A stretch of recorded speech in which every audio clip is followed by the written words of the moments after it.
Voilà, je vais essayer de vous présenter le fameux registre. Ce registre reprend en fait tous les Quakers nés en Hollande ou ailleurs, et ce depuis 1942, avec le nom des parents, de chaque chiot de la portée et les caractéristiques de chacun. Bien sûr, le registre est en néerlandais, c'est logique. Et heureusement, au début, il y a un index avec une explication en anglais de toutes les abréviations utilisées pour enregistrer toutes les données. Évidemment, il faut connaître l'anglais. Maintenant, je peux toujours vous aider, si vous voulez, à vous fournir une version française. Je vais un peu zoomer vers le bas pour vous donner un petit aperçu. Voilà. Je sais pas si c'est très lisible en fait. Il y a des maladies, mais il y a aussi des caractéristiques comme les pirates, les yeux bleus, le ticking, le charbonné, etc., etc., etc., etc.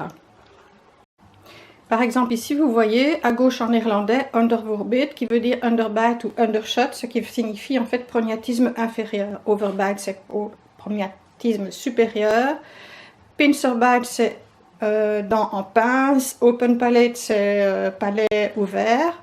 Etc. Narrow blade, c'est une fine ligne entre les yeux. Small blade, c'est une très fine ligne, un peu trop petite, un peu trop fine. No white blade, c'est évidemment pas du tout de ligne entre les yeux, donc de lisse en tête. Blue eyes, tout le monde aura compris, etc., etc., etc. Je vais vous montrer un exemple. Ici, par exemple, une portée née le 9 du 4 85. Le père est Thijs van de Weekblitz et la mère est Tvaderland Getrouke Fopke. Les enfants sont Harm Joris, Ide, Helga et Etty. On va maintenant zoomer sur Etty, sur les caractéristiques des chiots. C'est ce qui est le plus intéressant, c'est ça finalement. Et on voit ici que le premier est né, au début c'est un peu ardu parce qu'il faut chaque fois aller voir les définitions des mots et des abréviations. Par exemple, overl veut dire overleden, qui veut dire décédé. Ouderdom, ou derdom si vous préférez, ça veut dire vieillesse. Le deuxième, Helga, overleden, donc décédé, 23-3-22-00, pardon, kanker in buik, ce cancer dans le ventre. Etty, elle, c'est plus particulier, il y a plus de détails, parce qu'elle a probablement reproduit alors que les autres pas. Donc, Etty, NAK, N-A-K, point, c'est l'abréviation de nakomelingen qui signifie descendance. Derrière ce petit mot nak, on décrit ce que l'on a relevé comme caractéristique dans la descendance. Ici, on voit d'abord nak undervoorbeet, nakomelingen, descendance, undervoorbeet, undershot, donc prognatie inférieure. Ça veut dire que Etty a eu dans la portée du 24 du 6 88 un ou des chiots prognate inférieure. Entre parenthèses, vous voyez Nest 24 6 88, c'est la portée en question avec la date de naissance. Nest veut dire portée. Ensuite, nous voyons nak tricolore. Ça signifie nak toujours nakomelingen, donc descendance. Donc Etty a eu une descendance tricolore. Ça veut dire en fait des Quakers qui sont noirs avec des taches feu, comme les bouviers bernois en fait, hein, avec voilà. C'est une faute, ce n'est pas autorisé. Elle en a eu dans 3 portées, puisque après le nak tricolore, il est marqué Nesten, Nest au pluriel, Nest c'est portée, Nesten c'est portée au pluriel, 3 du 10 86, 14 du 12 87, 24 du 6 88, ou même 4 portées, 30, 1, 90, 90, pardon. Donc dans 4 portées, elle a eu des tricolores. Ensuite, nous voyons nak.pl, toujours nakomelingen, descendance. PL, c'est patella luxation, donc c'est la fameuse luxation de la rotule pour laquelle on est obligé de faire tester les chiens avant de reproduire. Ici, ça veut dire donc que cette Etty a eu un ou des chiots atteints de luxation de la rotule, donc patella luxation, dans la portée Nest du 30 du 1 90. Ensuite, nous voyons nak te klein ou korte staart. Knack, toujours Kalkommningen, descendance. Te klein veut dire trop petit.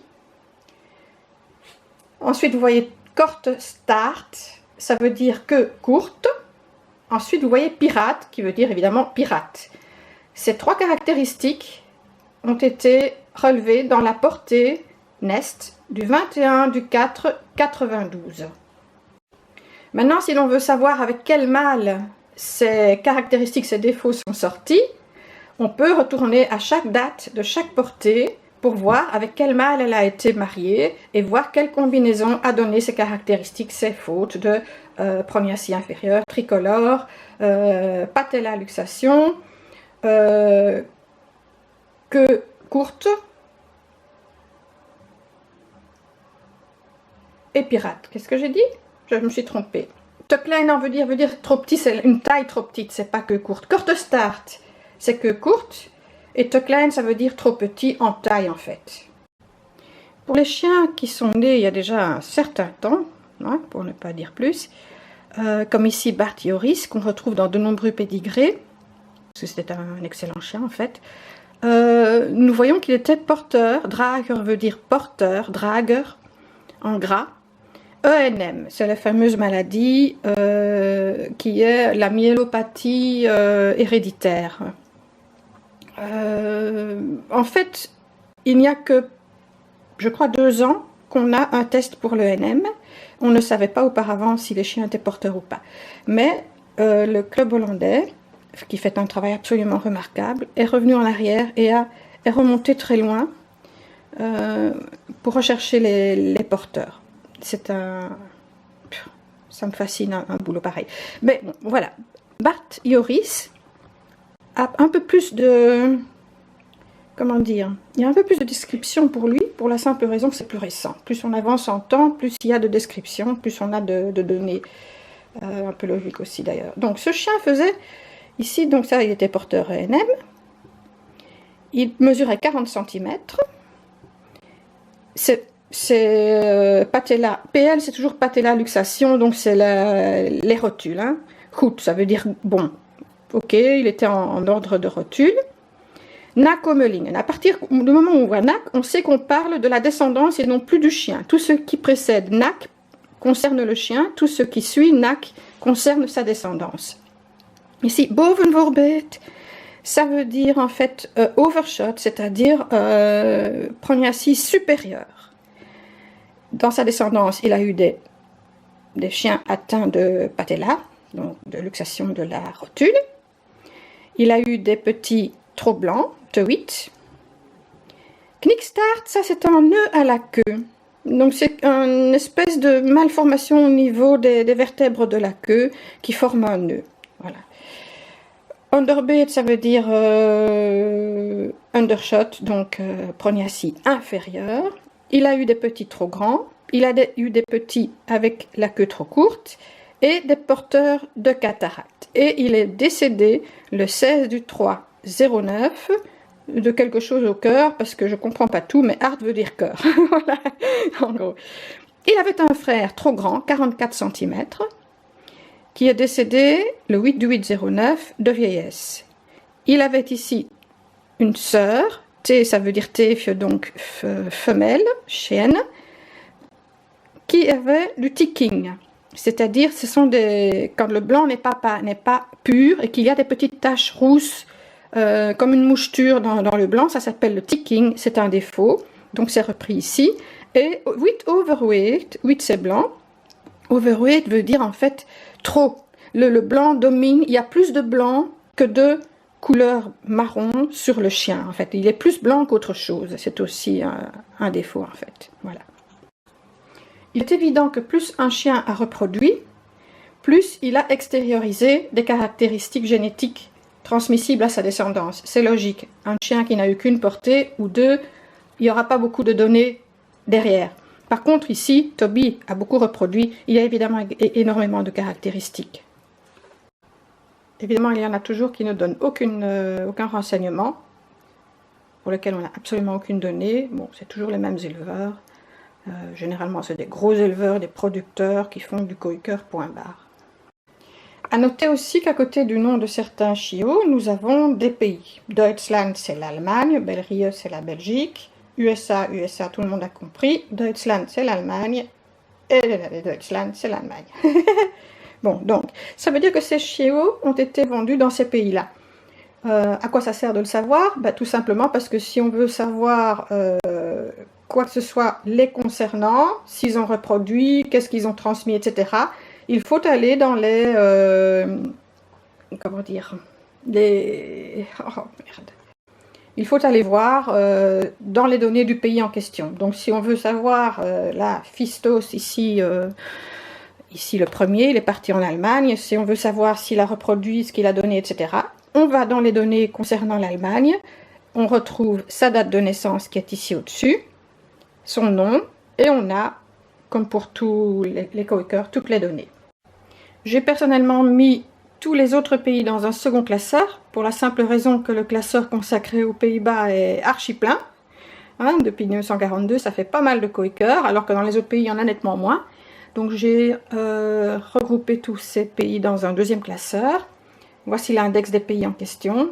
Donc Belgique, Danemark, Allemagne, Angleterre, Islande, je pense que c'est l'Estonie, Finlande, France, Hongrie, Italie, etc., etc., etc., etc. Et voilà la première page des données françaises, sur laquelle on peut voir qu'en fait, il y a déjà eu une portée en 1967, et qu'il n'y avait qu'un chiot. R veut dire re, c'est-à-dire mâle, donc il y avait juste un mâle. C'est un abbé qui avait fait une portée avec un seul chiot, et manifestement, il a plutôt été découragé du résultat, il n'a jamais recommencé. Il faut donc attendre le 17 janvier 2013 pour qu'il ait la première portée née en France, donc chez Elisabeth. Malheureusement, il manque les données. Bon, je pense que ce sera rectifié. Je n'ai malheureusement pas pu aller au Club Match cette année, ce qui fait que je n'ai pas pu acheter la mise à jour, parce que tous les ans, on a une mise à jour, avec les données, comme par exemple ceci, les données manquantes, si la personne les a communiquées.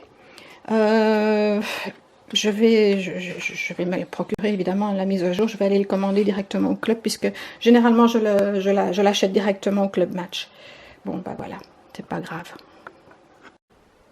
Bon, il manque beaucoup de données là pour la France, mais je pense que c'est tout simplement parce que vous n'aviez pas les coordonnées.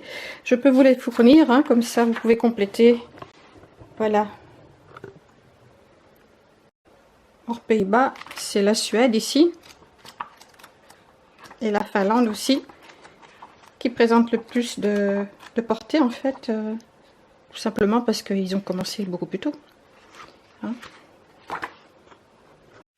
Voilà la Finlande, tout ça, pas mal, hein. Et c'est très complet, hein. On a vraiment tout. Bon, évidemment, les dernières portées, on n'a pas beaucoup de données, c'est logique, puisqu'ils n'ont pas encore reproduit, ils n'ont pas encore été testés, etc. Ça, tout à fait normal, hein.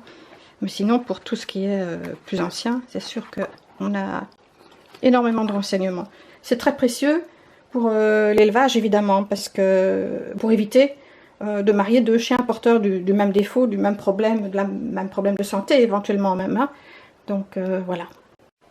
Voilà mes deux registres. Ici, le registre néerlandais, et ça, c'est le registre étranger, donc tout ce qui est hors Pays-Bas. Je vous garantis que c'est hyper précieux. J'espère vous avoir un peu aidé. Et si vous voulez un peu plus de renseignements, j'ai une adresse mail. Vous pouvez toujours me la demander par Facebook, par exemple. Bye bye.